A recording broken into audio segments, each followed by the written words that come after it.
Hello, नमस्कार बच्चों, कैसे हैं बच्चों। आज हम चर्चा करेंगे घन एवं घनमूल। और जैसे आपके सामने एक आकृति दी हुई है, ये घन की आकृति है, क्यूब की आकृति है। इसे ज्यामितीय रूप में भी आपने पढ़ा है। घन के अंदर बच्चों घन की सभी भुजाएं बराबर होती है, यानी लंबाई, चौड़ाई, ऊंचाई बराबर होती है। और हमें आपके सामने जो आकृति है, इसकी भुजा a सेंटीमीटर मान लेते हैं कि इस घन की प्रत्येक भुजा, या हम ये कहें लंबाई, चौड़ाई व ऊंचाई a सेंटीमीटर है। तो ज्यामितीय रूप में घन किसे कहते हैं? एक ऐसी ठोस आकृति है जिसकी सभी भुजाएं बराबर होती है, यानी ऐसी ठोस आकृति जिसकी सभी भुजाएं बराबर होती है, उसे हमें घन कहते हैं। और घन का आयतन किसके बराबर होता है? भुजा गुणा भुजा गुणा भुजा। और यहां पर घन की भुजा कितनी है? a। तो a गुणा a, या हम ये कह सकते हैं घन का आयतन a की पावर 3, यानी a की शक्ति 3।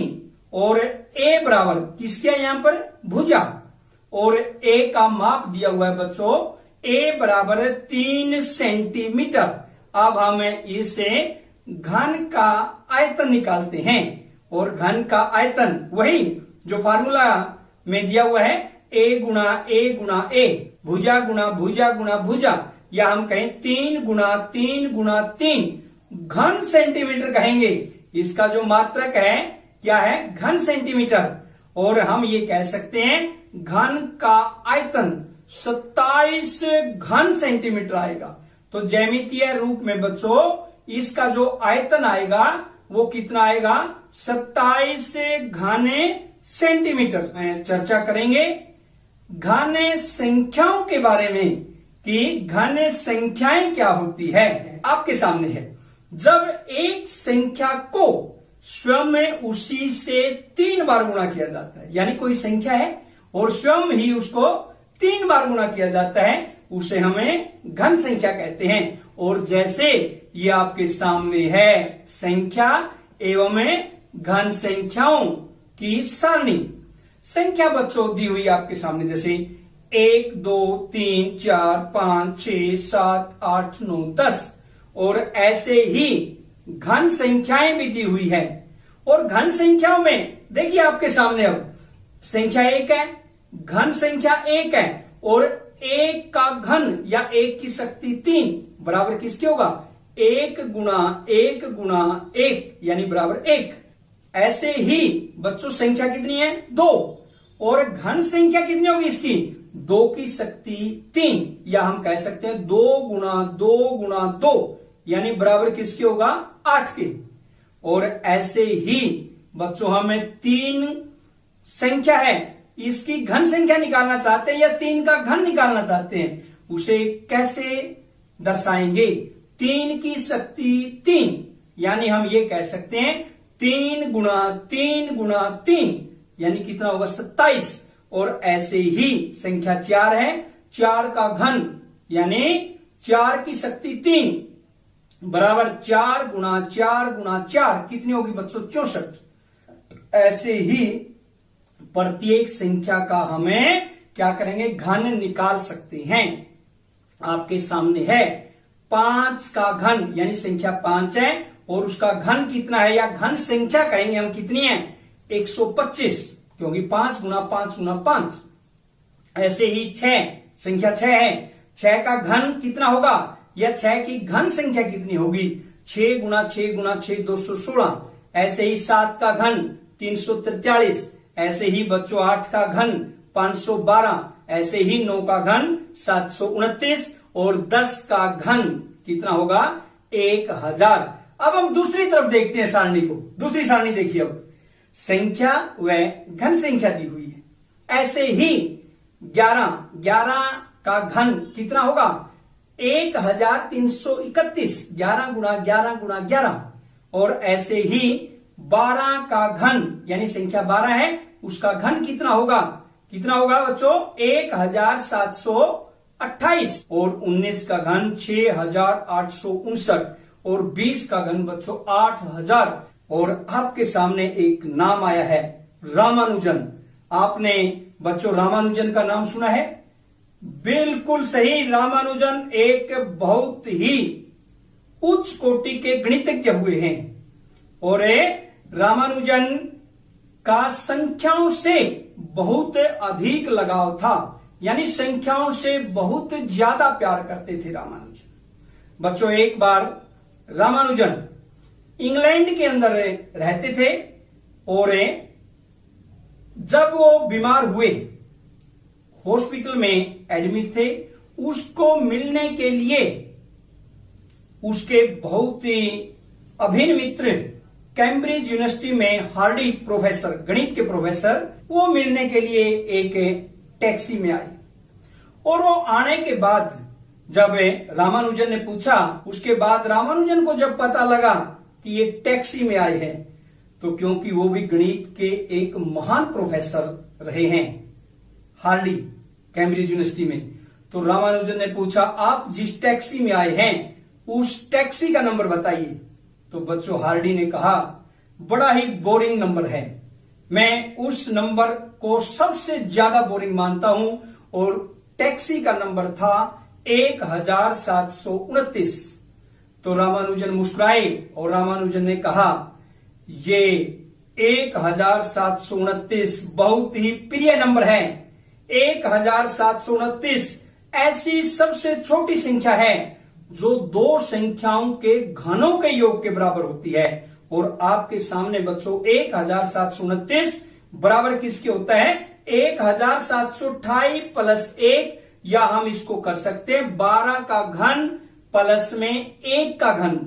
और बच्चों तब से जब वो संख्या 1729 रामानुजन ने बताई, उसे रामानुजन संख्या या हार्डी रामानुजन संख्या के नाम से जाना जाता है, और इसे हमें टैक्सी कैब नंबर के नाम से भी जाना जाता है। हमें विषम संख्याओं के घन की जानकारी लेते हैं हम कि सम संख्याओं का घन क्या होता है, विषम संख्याओं का घन क्या होता है।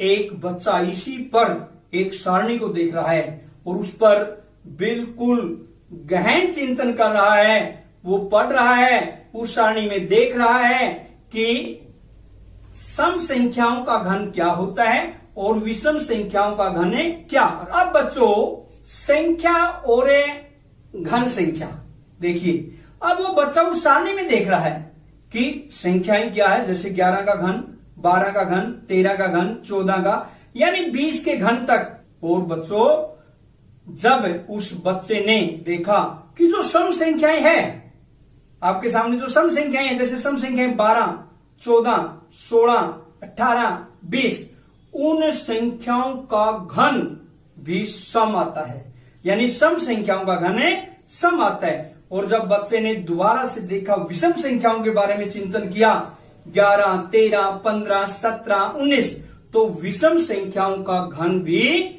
विषम संख्या आता है। तो यहां पर एक निष्कर्ष निकलता है, सम संख्याओं का घन हमेशा सम संख्या ही होता है और विषम संख्याओं का घन हमेशा विषम संख्याएं ही होता है। विस्तार से चर्चा करेंगे। जैसे बच्चों सारणी आपके सामने दी हुई है, सारणी संख्या घन संख्या आपको दिखाई दे रहा है।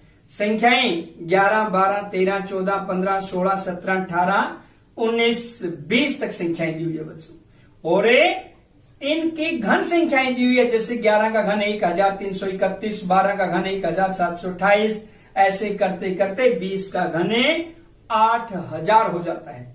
अब बच्चों इसके इकाई के अंक के बारे में हमें चर्चा करते हैं। जैसे संख्या एक, जैसे 11 है, सामने आपको दिखाई दे रही है, एक तरफ सारणी है और दूसरी तरफ संख्या वह हम घन संख्या के इकाई के अंक के बारे में चर्चा करेंगे।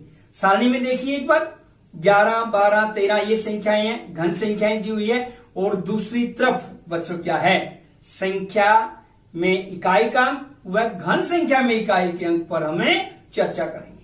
जैसे बच्चों 11 यानी इसमें इकाई का अंक क्या संख्या में 1, 12 में इकाई का अंक क्या 2, 13 में संख्या में इकाई का अंक क्या 3 और 14 में क्या है 4। यानी हम कह सकते हैं संख्या में इकाई का अंक 1, 2, 3, 4, 5, 6, 7, 8, 9 और 0। घन संख्या में भी इकाई का अंक बच्चों यदि हम देखते हैं, एक संख्या है उसकी घन संख्या का इकाई का अंक क्या होगा 1। 2 में बच्चों संख्या कितनी है 2 और उसमें घन संख्या में इकाई का अंक कितना 8।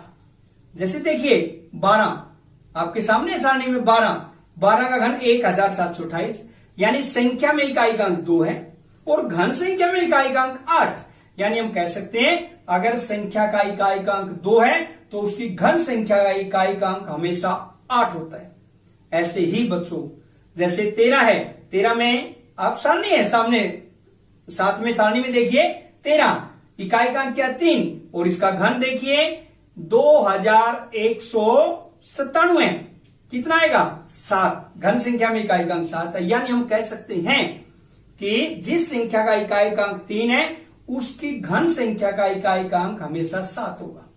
ऐसे ही यदि संख्या का इकाई का अंक 4 है उसके घन में क्या होगा 4।